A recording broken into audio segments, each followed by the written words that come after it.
Hello and welcome to another splashing episode of Talk to the Fish. Today marks our fourth installment of our special series on decompression sickness, or as I call it, the pressure to perform underwater without cracking up. Welcome, Regis.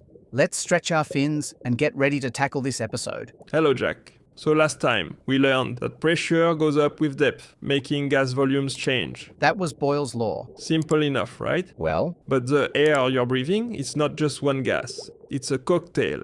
So when pressure increases down deep, what happens to the individual ingredients in that cocktail? most divers think air is air, but each ingredient behaves differently under pressure. It's the core of decompression theory. Today we focus on the first part of that puzzle, understanding the pressure contribution of each gas in the mix. And that's the key to staying safe underwater. Our bodies are amazing at handling pressure until they're not. Air is a team effort. Understanding gas mixtures is crucial. What are we breathing? Standard scuba air is roughly 79% nitrogen and 21% oxygen.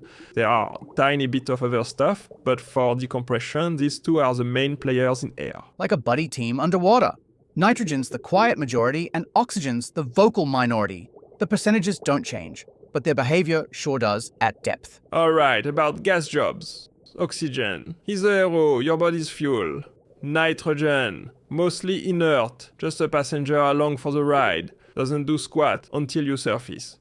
He's the one needing those decompression stops. So oxygen's the hard-working gas that powers our adventure, while a nitrogen is that lazy friend who creates all the trouble later. And don't forget the pressure contribution. Even though they are mixed, each type of gas molecule is contributing to the total pressure of the air. That's right.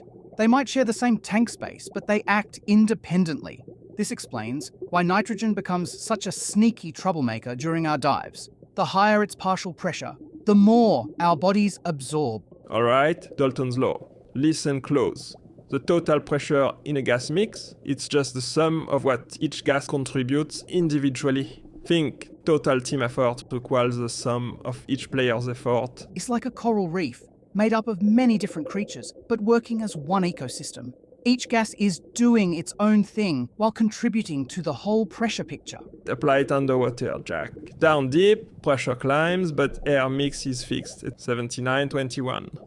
So Dalton's law means individual gas pressures must climb proportionally. That climb, that's our critical link. The percentages stay the same, but the impact grows dramatically. It's like ordering one fish taco at the surface versus 4 fish tacos at 30 meters. Your stomach still gets 100% of the tacos, but that's a lot more food to process. Here's another analogy. Gas steam lifts the ambient pressure weight. At the surface, nitrogen lifts 0.79. At 10 meters, it lifts double, so 1.58, while still making 79% of the total job. I love this explanation. At 30 meters, poor nitrogen is lifting 4 times its surface weight. No wonder it gets cranky and causes problems. Why is this vital? This high nitrogen partial pressure is the direct force pushing gas from your lungs into your blood and tissues. Bigger the pressure difference, the more gas goes in.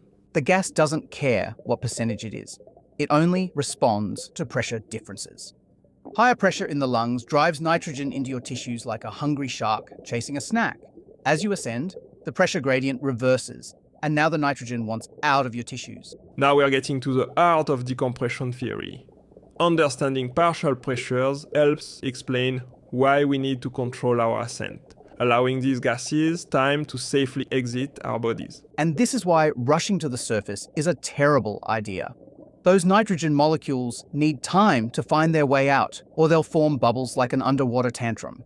Next time you're tempted to race up, remember, your tissues are still processing the nitrogen load from the deepest part of your dive. We've learned that scuba air is a gas mixture, thanks to Dalton's law and the increasing ambient pressure at depth. The partial pressure of each gas, especially nitrogen, increases dramatically underwater. We've cracked the pressure code. Now comes the fascinating part where our bodies enter the picture. The plot thickens, just like our nitrogen load. The next question is, we now know that nitrogen is at a much higher pressure in our lungs when we are deep. What does that pressure cause it to do near your tissues? Does it stay in the lungs or head into your body?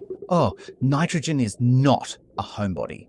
It's more of an eager traveler looking for new places to explore. like your bloodstream and tissues. Your body becomes nitrogen's vacation destination. The answer is, it starts to dissolve. In our next episode, we'll tackle Henry's law and finally understand exactly how nitrogen gets into your body, making decompression theory a necessity. Cannot wait for that episode. Before we swim off into the blue, any final thoughts for our viewers, Regis? Remember, your tank isn't filled with magic, it's science. The deeper you go, the harder those gases work. Beautifully put. That concludes our show for today. Fellow divers, next week we'll soar into new territory with a flying fish who'll teach us emergency ascent techniques. He's an expert at leaving the water in a hurry, though hopefully with better planning than he usually demonstrates. Until then, dive safely, ascend slowly, and remember, the only thing that should be rushing underwater is the current. Bubble bye for now. Forget all the troubles and blues. Dive into the blue. Oh yes, talk to the fish.